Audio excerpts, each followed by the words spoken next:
The story you are about to hear is true. Attention, all true.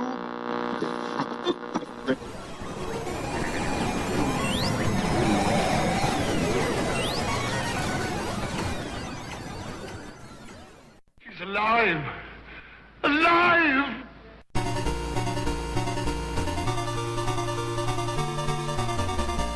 Welcome to the Retroist. Every weekend, especially if the weather was bad, my best friend would come over and we would plan to play some sort of game. We would sit in my family's kitchen, usually having some snack, planning what it was going to be. Would we play D&D? Would we play Axis and Allies? Or maybe we'd just play Monopoly. Our plans could be completely thrown off if during the snack and planning phase, while watching the small television that was in my family's kitchen, something good came on. For a while, one of the local television stations was on a Planet of the Apes kick. On a Saturday or Sunday, starting at say noon, they would start showing either the Planet of the Apes movies or the television series, and then they would just play it throughout the day. If that happened to be the case, no games would get played that day, and let's say the weather cleared up and we could go play outside, forget it. We were deeply immersed in ape world at that point. Occasionally someone would come in and say, "Are you watching Planet of the Apes again?" And they would complain that we weren't playing outside or using our imaginations. But the reason we played these games or played outside was as a form of escapism, and the Planet of the Apes universe, be it the movies or be it the TV show, is so well thought out and so immersive that simply by watching, we felt that same escape. As I've gotten older, my feelings for the Planet of the Apes franchise has not dimmed.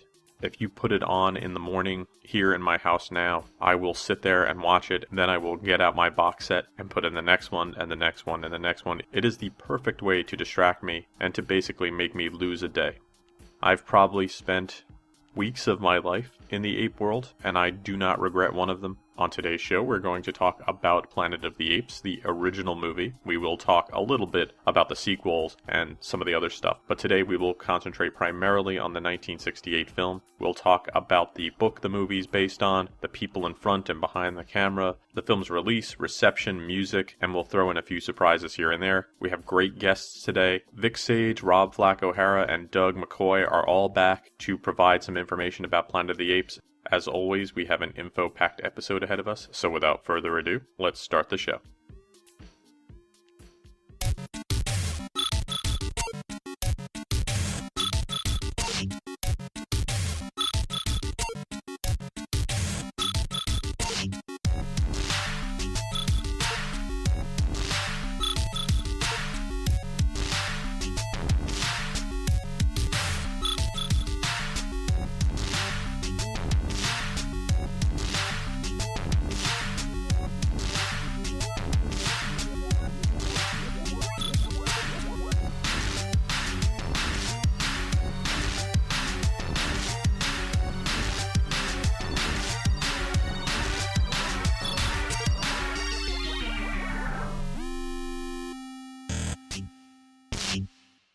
Planet of the Apes is a 1968 science fiction film. It was directed by Franklin J. Schaffner, and it starred Charlton Heston, Roddy McDowall, Kim Hunter, Linda Harrison, and Maurice Evans. It would be the first of a series of 5 films based in this world, and those were released between 1968 and 1973.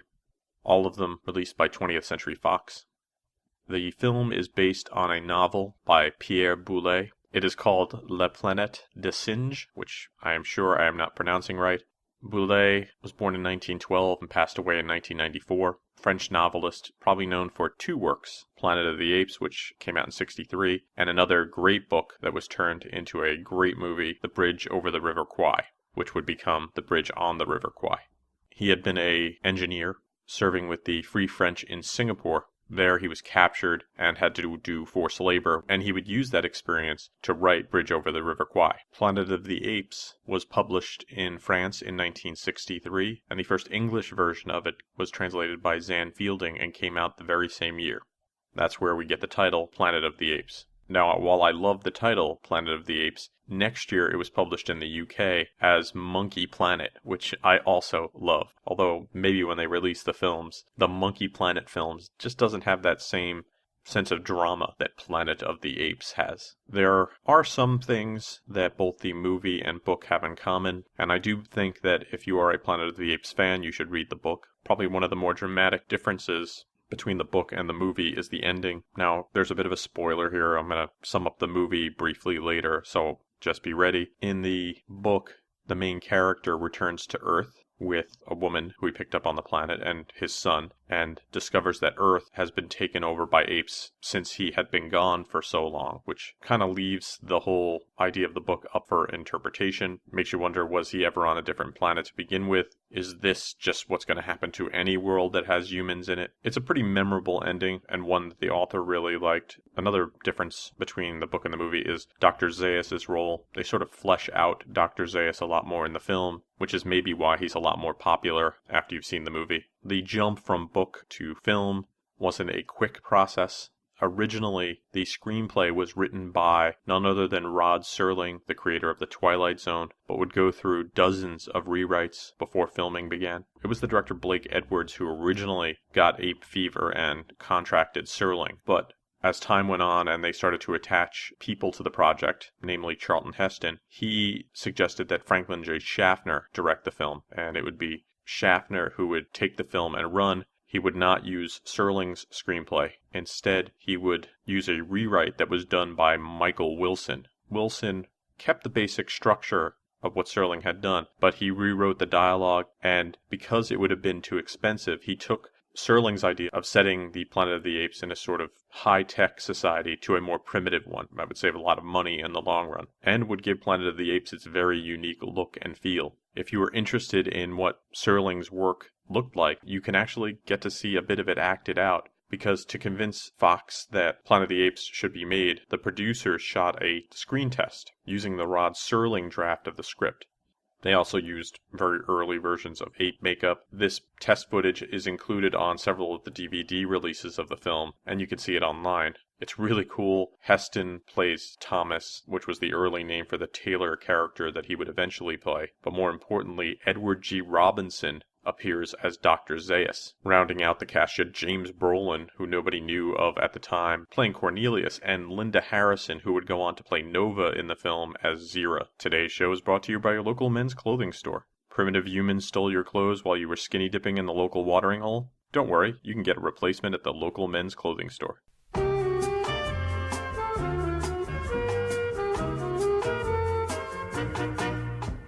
You're treated like a prince, you'll look like a duke, you'll have that royal feeling. You can rest assured, you're dressed assured, your clothes are fit for a king.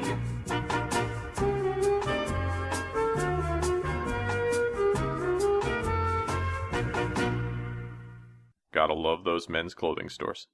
The film was produced by Arthur P. Jacobs, who bought the rights for the Boulet novel before it was even published. He shopped the film around with very little interest, but after his film What a Way to Go had been a success, and he had started pre-production on another film, namely Dr. Dolittle, he was able to convince the president of Fox, Richard Zanuck, to give the go to Planet of the Apes. A big worry of the studio was that the apes in the film would look phony. So during that test footage I talked about, they ponied up $5,000 for the makeup. When the studio saw the makeup, they were very excited, but didn't greenlight the film because they didn't know if science fiction films would sell. At around the same time, the film Fantastic Voyage came out and became a big hit and showed that science fiction could have market viability. Unfortunately, Robinson, who would have been a great Dr. Zaius, decided to back out because at this point in his career he had a pretty weak heart, and he didn't think that he could endure the rigors of having that makeup put on and having to walk around with it day in and day out. A popular claim about the makeup in the film is that it cost $1 million,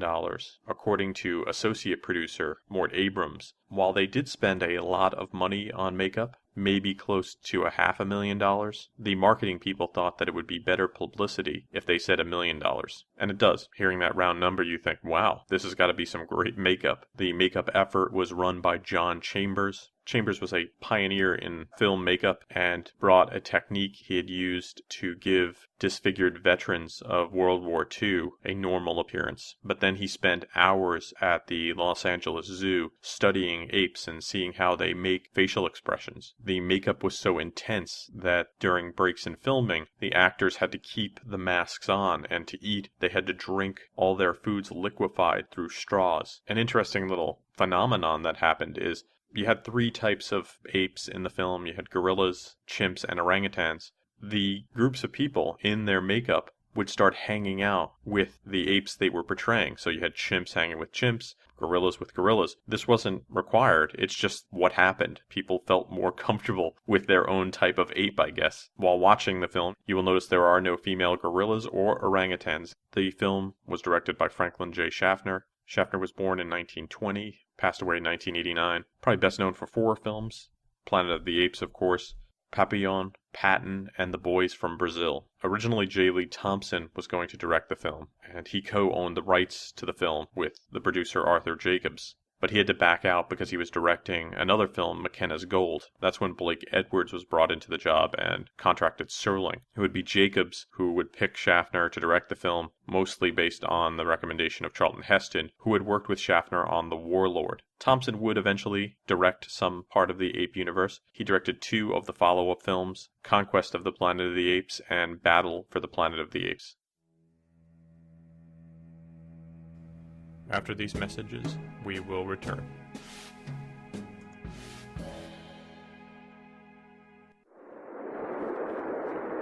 Oh, I wonder where I am. Got to get to a high point to survey the situation. Capture him!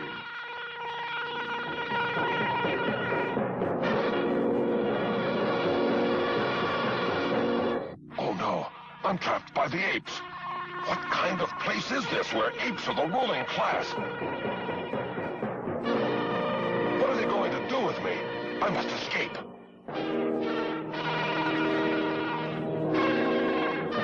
This one's too smart. We better take care of him. We can't afford to let the human remain a free thinker. We've got to operate. What are they going to do to me? They're going to operate on me and make me a slave. I've got to help. Gotta run when he looks the other way. Made it! Get him! Take that!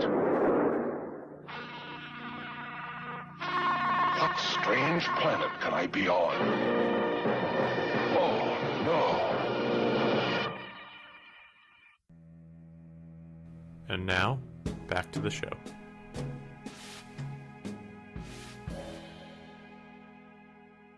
Now a little bit about the plot of the film. 4 astronauts. Taylor, played by Charlton Heston. Landon, played by Robert Gunnar. Dodge, played by Jeff Burton. And Stewart, played by an uncredited Diane Stanley, are in deep hibernation in a spaceship that crash lands on a lake on an unknown planet. They had been traveling for 2,006 years at near light speed, but due to science, they have only aged 18 months. When they wake up, the spaceship is sinking below the waves. Stewart has passed away because of a problem with her suspended animation chamber. They escape their ship, the Icarus, and not to say the Icarus was never named that on screen, but it was later applied by a fan and is now generally accepted as the name for the ship. Once the crew gets to shore, things go horrible. They encounter a society that is dominated by apes, where humans cannot talk and they're treated like wild animals. The spaceship, the Icarus, would be reused 3 times. It was used in Escape from the Planet of the Apes, the Planet of the Apes TV series, and the film The Illustrated Man. If you keep your eyes open in the film, you'll see they're at the Natural History Museum, where some disturbing humans are on display. You'll also notice a large claw of some animal that they pass several times on a pedestal. This is a plaster cast of the foot of the monster that attacks the spaceship in Forbidden Planet, so a little crossover between Forbidden Planet and Planet of the Apes. Now a little bit more about the cast of this wonderful film. Charlton Heston played George Taylor. Heston was born in 1923, passed away in 2008, actor and political activist. He would appear in over 100 films, best known for his work in The Ten Commandments, Ben-Hur, and Planet of the Apes. Heston was always the first choice to play the role, although 2 other actors were considered for the role, Marlon Brando, who would have made a very different Taylor, and Rod Taylor, which would have been interesting, Taylor playing Taylor. Brando, you probably know from The Godfather and numerous other things, and Taylor's probably best known for his work in the science fiction classic The Time Machine and Alfred Hitchcock's The Birds. Heston was sick during much of the filming of the film with the flu. If you watch the film, you can definitely hear it in his voice. Must have been a miserable experience for him. Roddy McDowall played Cornelius. Roderick McDowall was born in 1928, passed away in 1998. English actor, producer, photographer. Probably best known for his work in the Planet of the Apes film series. You're going to hear a little bit more about Roddy McDowall later, as Vic presents him in Why Should I Know This Person? Kim Hunter played Zira. Kim Hunter, born in 1922, passed away in 2002. Academy Award-winning actress. She won that for her performance as Stella Kowalski in 1951's A Streetcar Named Desire. Ingrid Bergman turned down the role of Zira and later said that she really regretted doing so because it would have been a great opportunity to overcome what people thought of her and really kind of cut loose in a different type of role. Bergman is probably best remembered for her role as Ilsa Lund in Casablanca. Maurice Evans played Dr. Zaius. Maurice Herbert Evans passed away in 1989. He was born in 1901. He's a Shakespearean actor, probably best known to American audiences for his role on Planet of the Apes. He also played Samantha Stevens' father, Maurice, on Bewitched. Linda Harrison played Nova. This was her big role, playing Nova. She would play it in the first 2 Planet of the Apes films. She was in a relationship with the head of the studio at the time, Richard Zanuck, and would actually get pregnant during the film, so they had to be careful how they filmed it because she started to show as the movie went on. Later, Zanuck and her would get married, would be married for 9 years and had 2 children. Ursula Andress, who was Honey Rider in the James Bond film Dr. No, was considered to play the role of Nova. Robert Gunnar played Landon. Gunnar was born in 1931 in New Jersey. His birth name was Robert Wolfmeyer, probably best known for his work in Planet of the Apes and the 1966 film Our Man Flint. Jeff Burton played Dodge, born in 1925. He would appear in Planet of the Apes, Coffee, and Madam X, among other things. Rounding out the cast, you had Lou Wagner as Lucius, Buck Kartalian as Julius, Wright King as Dr. Galen, Woodrow Parfy as Maximus, and Diane Stanley as Stuart. Now, with a little bit more about one of these very talented people, is Vic Sage with Why Should I Know This Person?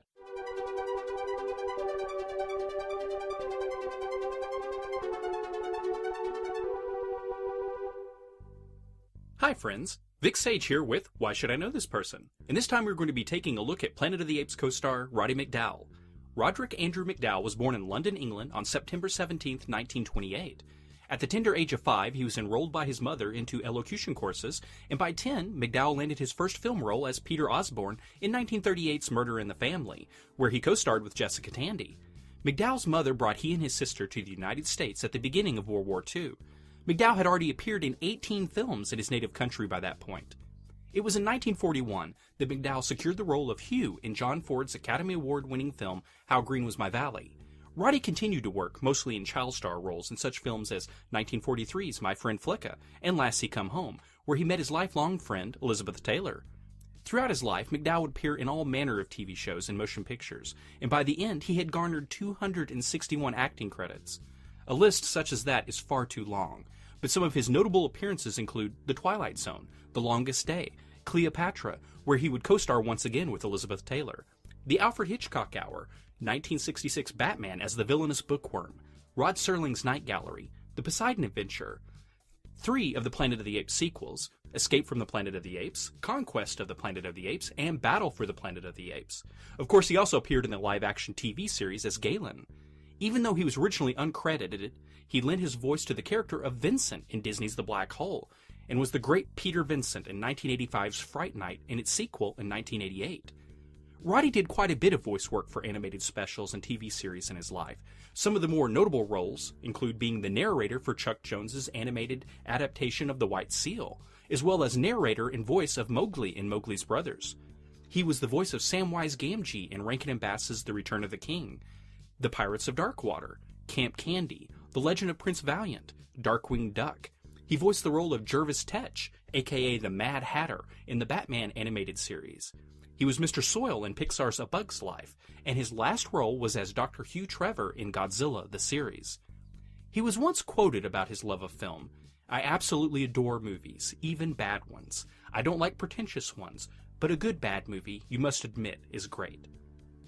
In 1974, Roddy found that love of film had put him under the investigation of film piracy and copyright infringement when the FBI raided his home.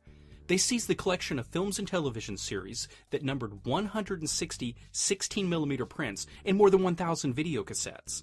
This was before commercial videotapes were available to the public. Even though he had sometimes bought the film prints from the studio themselves, he didn't legally own them. They still belonged to the studios. McDowell had purchased Errol Flynn's film collection and the prints of his own directorial debut, Tam Lin, starring Ava Gardner, and transferred them all to tape for archival purposes. McDowell was not charged as he cooperated with the FBI in all ways and never actually sold any of his collection. Beside his film and TV work, Roddy had a great love for photography, publishing 5 books from his collection. So impressive was it that 3 months after his death, the Academy of Motion Pictures Arts and Sciences named its photo archive after him. The collection, which includes several million negatives and stills, was named the Roddy McDowell Photograph Archive and is housed at the Margaret Herrick Library. Roddy McDowell could also claim to have never earned an enemy during his life. The reasons being are the genteel man we saw in movies and television was in fact what McDowell truly was in real life. Even when he was playing the heel, you just couldn't help but love him. Maybe because he always had that twinkle in his eye. I'm going to alter my usual sign-off once again and tell you when I first became a fan of McDowell. It was when I saw the Night Gallery movie at my local drive-in with my father. Something about that first segment entitled The Cemetery just clicked with me. In particular, McDowell's performance and ability to make you feel bad for the character he's playing. My father and I would constantly quote his delivery of, "Oh, Potiphar," when we would playfully put each other down. I was lucky enough to catch a marathon of the Planet of the Apes films at that same drive-in, and there was no doubt I was absolutely enamored by McDowell and continued to be so. I remember the morning I was woken up by one of my best friends informing me that Roddy had passed away. I was saddened to hear the news naturally, and I knew my dream of attending one of his weekly dinner parties was now never to be. In an effort to show my appreciation for all the entertainment he had given me and the world, I wore a black mourning armband for an entire week.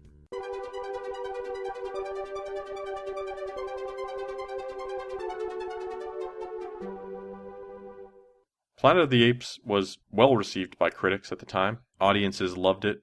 It had a budget of $5.8 million and would go on to make $32.5 million. The film would garner an honorary Academy Award for John Chambers for his outstanding makeup. It was also nominated for Best Costume Design and Best Original Score for a Motion Picture, not a musical, for Jerry Goldsmith. The film was released on February 8, 1968 by 20th Century Fox. It had a running time of 112 minutes. Did you wonder what else was playing at the movies at the same time Planet of the Apes? Well, here's Doug to answer that question with his segment, Also Ran.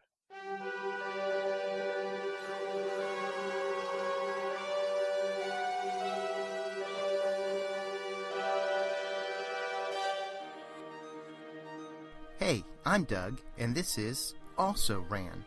What also ran in theaters along with Planet of the Apes in 1968? Who was Charlton Heston battling besides Dr. Zaius and the gorillas? Well, there were rogue computers, mismatched roommates, zombies, space vixens, flying cars, private eyes, adorable orphans, unlikely gunslingers, and the Duke himself. Planet of the Apes came out early in 1968. Also coming out early in 1968 were films like Bandolero, The Graduate, and Blackbeard's Ghost. Coming out a little later in the year were films like 2001, A Space Odyssey, Yours, Mine, and Ours, The Odd Couple, Rosemary's Baby, The Thomas Crown Affair, the original, Inspector Clouseau, Hang 'em High, Funny Girl, Night of the Living Dead, Romeo and Juliet, Finian's Rainbow, Barbarella, Bullet, Chitty Chitty Bang Bang, The Green Berets, Hellfighters, The Producers, the original, The Shakiest Gun in the West, and Oliver. So how did Charlton Heston and the Apes fare that year? Not too badly. They broke into the top 10, having the 9th biggest box office. For a bunch of primates, that's not too bad. So I'm Doug, and this has been Also Ran.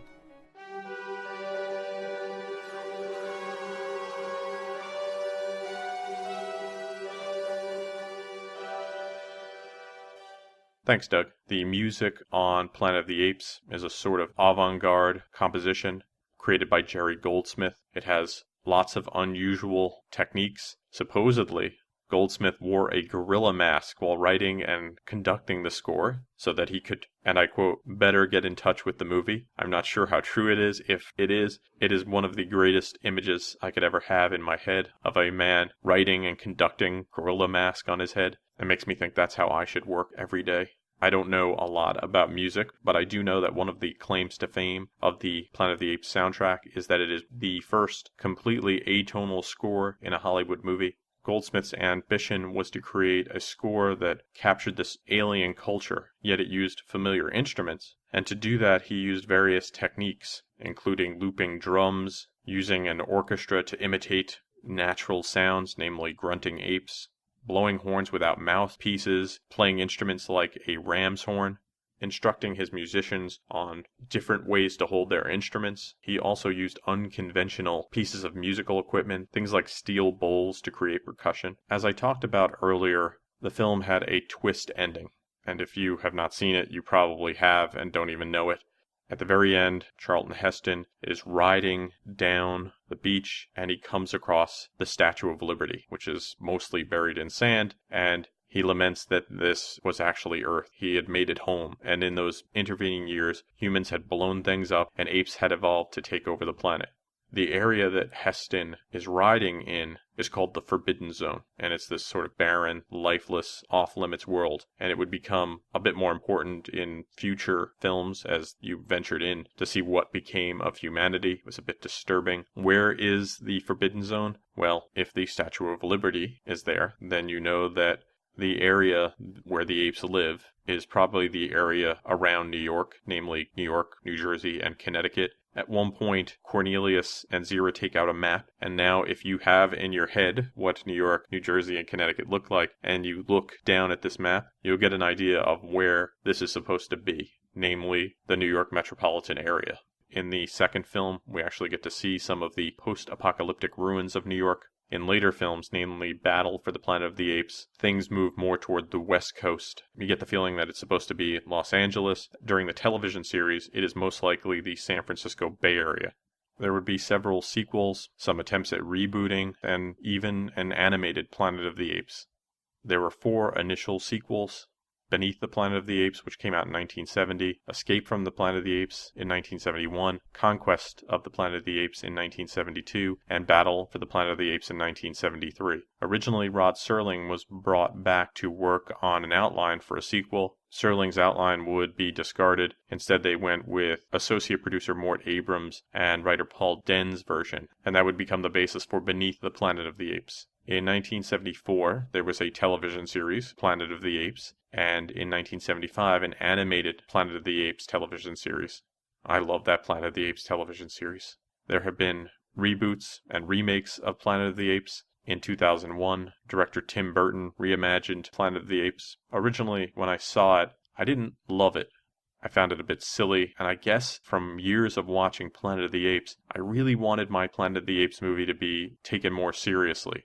In retrospect, I've watched it again, and it's an okay film.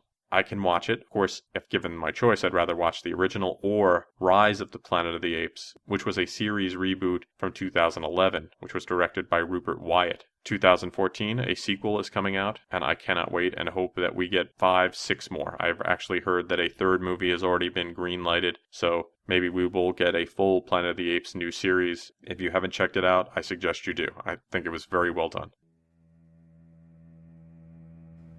After these messages, we will return.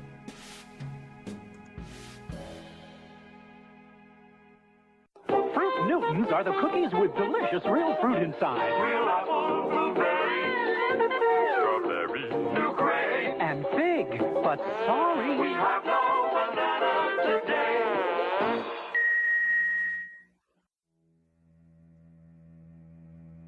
And now, back to the show.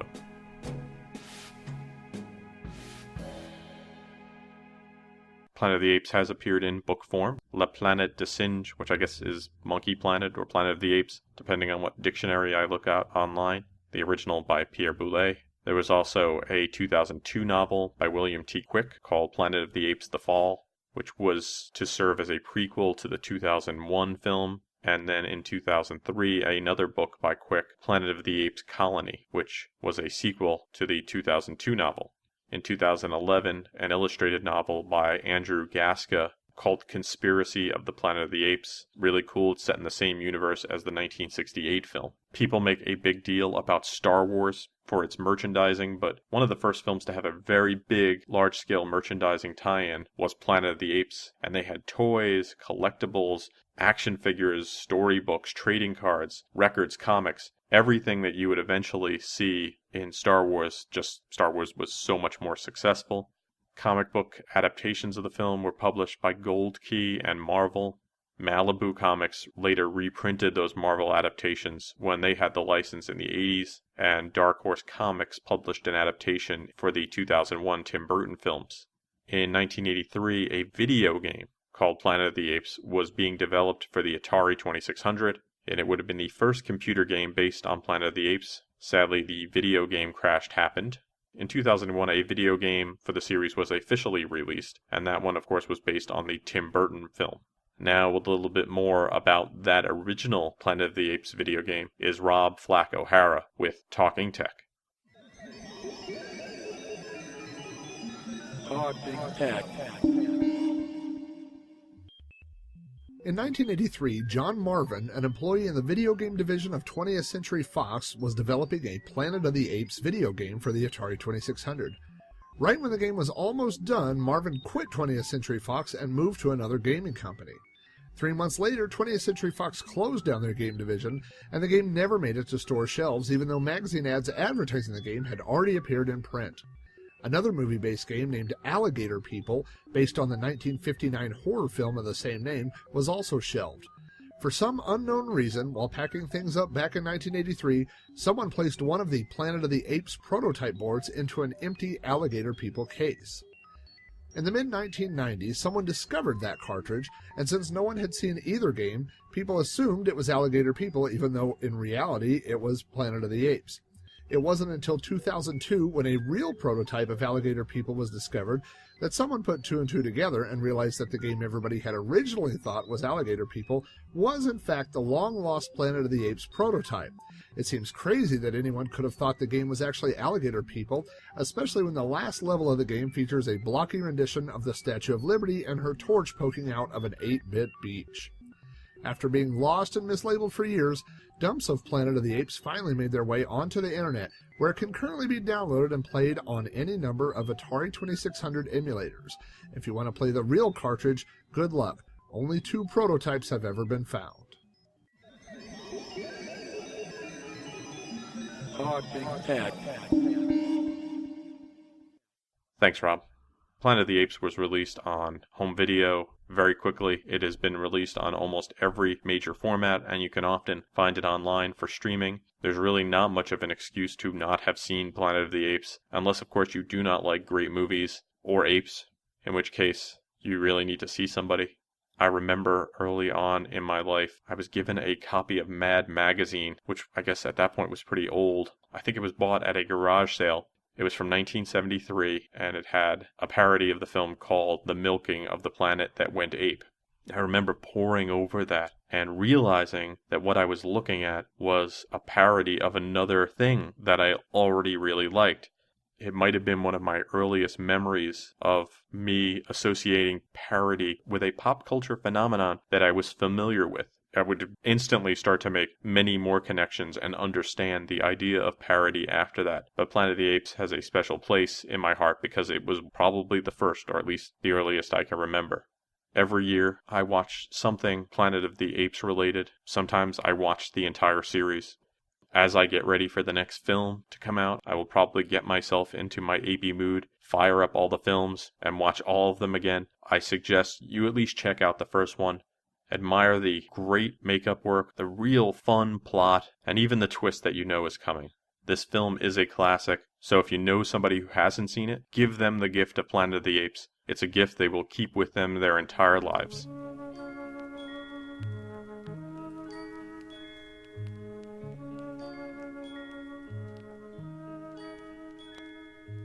Why do we all want to be up there? Thanks for listening to the show. For more retro fun, you can drop by the website at www.retroist.com. You can follow me on Facebook and Twitter. I'm at facebook.com/retroist.com and twitter.com/retroist. The music you hear on the show is by Peachy. If you have email for Peachy, you can email him at peachy@retroist.com. Thanks to Vic Sage for another great Why Should I Know This Person. If you have feedback for Vic, you can email him at vicsage@retroist.com. Thanks to Rob Flack O'Hara for another great Talking Tech. You can find Rob on the Retroist on a regular basis. You can also find him at his website, robohara.com. That's like robohara.com. While there, make sure you check out Rob's other great podcasts. Thanks to Doug McCoy for another great Also Ran. You can also find Doug at the website on a regular basis. You can also find him at his website, author.dougmccoy.com. That's right, Doug's an author, has written some great retro books. While there, you might want to download one of his books and also check out some of Doug's podcasts. He has a very robust selection. Thank you for listening to the Planet of the Apes podcast. I hope you enjoyed it, and I hope you have a great weekend. Where we'll trace the future. There's a lot of who knows what away up there.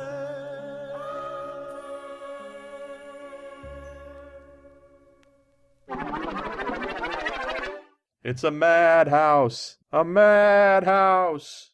This has been a Retroist production. Goodbye.